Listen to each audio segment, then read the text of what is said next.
Hello students, कैसे हैं आप सब। आशा करती हूँ आप बहुत ही अच्छे होंगे और मैं मीता सिंह रुचि क्लास 71 में आपका फिर से बहुत बहुत स्वागत है। तो जैसे हम कर रहे थे अपना संविधान में मैंने आपको अनुसूचियां बताई थी।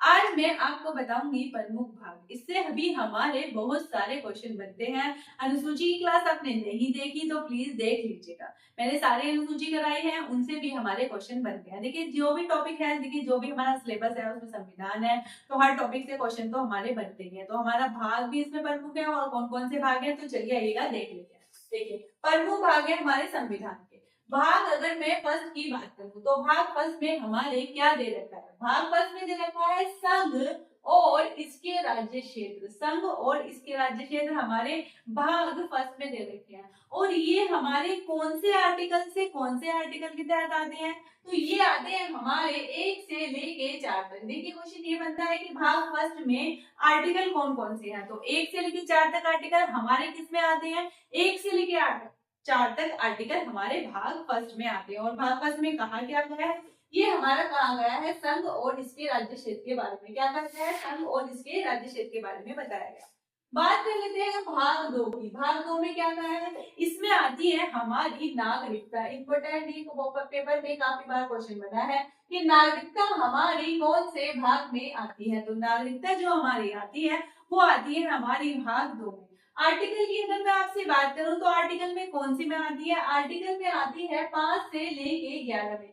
नागरिकता की बात कह गई है कि आप नागरिकता कैसे ले सकते हैं। मान लीजिए आप बाहर विदेश में रहते हैं, अगर उसका कोई है वो कैसे यहाँ की नागरिकता लेगा, ठीक है। तो इसके बारे में यहाँ पर बताया गया है। अब मैं आपको धीरे धीरे जब आर्टिकल्स बताऊंगी तब मैं सबके बारे में आपको बताऊंगी डिटेल में। अब बात कर लेते हैं भाग 3 की। भाग 3 में हमें क्या दे रखा है, तो देखिए भाग 3 में हमें दिए गए हैं मूल अधिकार। ठीक है, मौलिक अधिकार दिए गए हैं। ये हमने किससे लिया है, ये हमने लिया है अमेरिका से। ये कौन से आर्टिकल से कौन से आर्टिकल के तहत हमारे आते हैं, तो ये आते हैं हमारे 12 से लेके 35 तक। मूल अधिकार हमारे किससे आते हैं, 12 से लेके 35 तक आते हैं। प्रथम भाग में संघ और इसके राज्य क्षेत्र बताया, ये हमारे किससे आते हैं, 1 से लेके 4 तक हमारे आते हैं। भाग 2 की बात करूं तो नागरिकता आती है हमारी। नागरिकता हमारी 5 से लेके 11 आर्टिकल के तहत आती है। तीसरे में आते हैं मूल अधिकार। मूल अधिकार 12 से लेकर 35 तक हमारे आते हैं।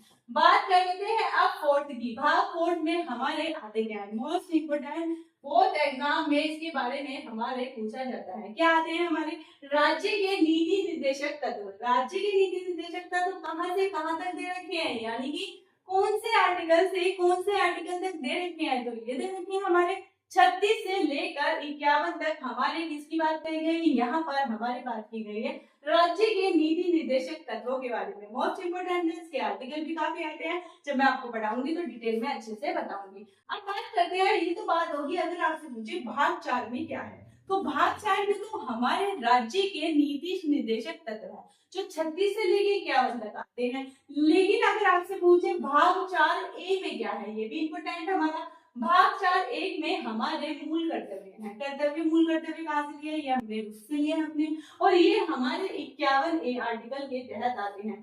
पेपर में बहुत ज्यादा वेरी वेरी इंपोर्टेंट क्वेश्चन ये हमारा बनता है कि मूल कर्तव्य हमारे कौन से भाग में है, तो कौन से भाग में है मूल कर्तव्य, वो हमारे भाग 4 किसमें है, 4 ए में है। भाग 4 में क्या है, भाग 4 में हमारे राज्य के नीति निर्देशक तत्व जो हमारे 36 से लेकर 51 आर्टिकल के तहत आते हैं। लेकिन मूल कर्तव्य की बात करूं तो वो हमारे भाग 4 के ए में आते हैं और इसमें हमारे 51 ए में इसके बारे में बात की गई है। चलिए अब बात करते हैं भाग 5 के बारे में बात कर लेते हैं। भाग 5 में हमारा क्या दे रखा है, भाग 5 में हमारा दे रखा है संघ एवं केंद्र शासन व्यवस्था।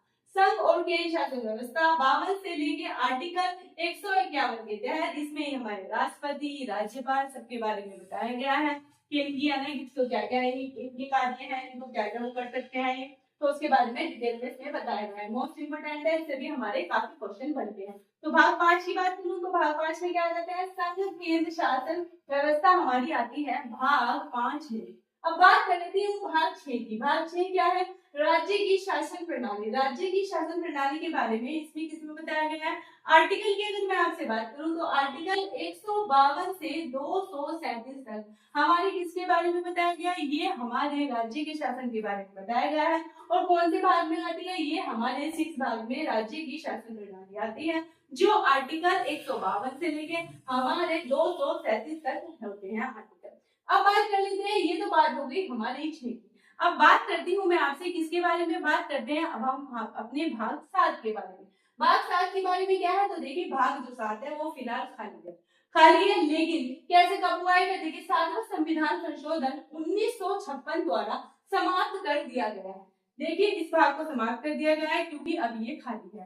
पहले नहीं था। कौन सा संविधान संशोधन है? याद रखिए आप, 7वां संविधान संशोधन 1956 द्वारा समाप्त कर दिया गया है। इसमें क्या बात कही गई थी? राज्यों के वर्गीकरण की परिभाषा इसमें बताई गई थी पहले, लेकिन अब क्या है? अब इसमें नहीं है। क्यों नहीं है? क्योंकि इसमें 7वां संविधान संशोधन द्वारा इसे क्या कर दिया है? हटा दिया गया है, यानी कि समाप्त कर दिया गया है, यानी कि ये भाग अब क्या है? ये भाग अब खाली है। बात करते हैं भाग 8 की।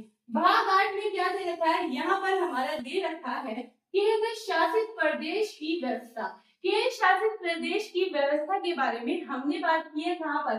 भाग 8 में हमने इसके बारे में बात की है। अगर आपसे आर्टिकल के बारे में बात करूं तो वो हमारे 239 से लेके हमारे 242 तक किसके तहत आते हैं? ये हमारे आते हैं केंद्र शासित प्रदेश की प्रणाली, केंद्र शासित प्रदेश की व्यवस्था के बारे में। इसमें हमारे आर्टिकल 239 से लेके 242 तक आते हैं। और ये हमारे कौन से भाग में आता है?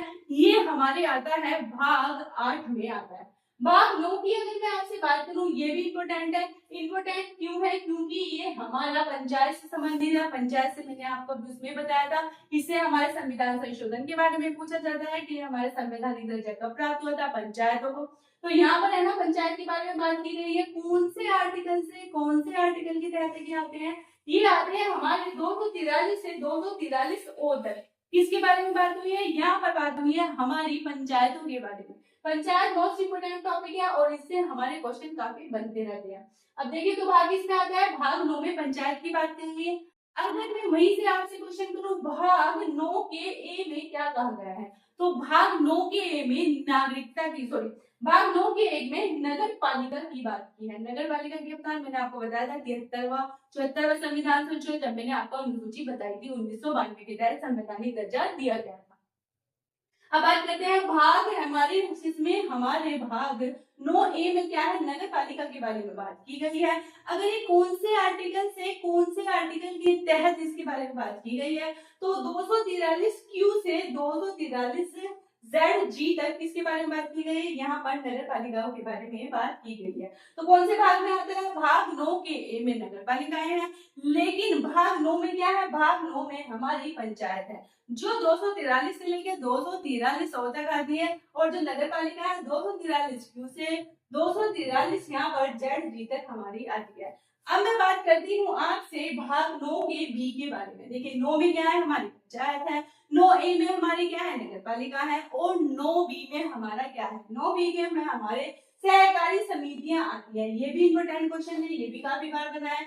हमारी सहकारी समिति कौन से भाग में आती है? तो भाग 9 के बी में हमारी आती है सहकारी समितियां, जो कौन से आर्टिकल से कौन से आर्टिकल के तहत है? तो वो है हमारी 243 जेड एच से 243 जेड पी तक ये हमारी आती है। अब देखिए इसमें भी संविधान संशोधन किया है। कौन सा?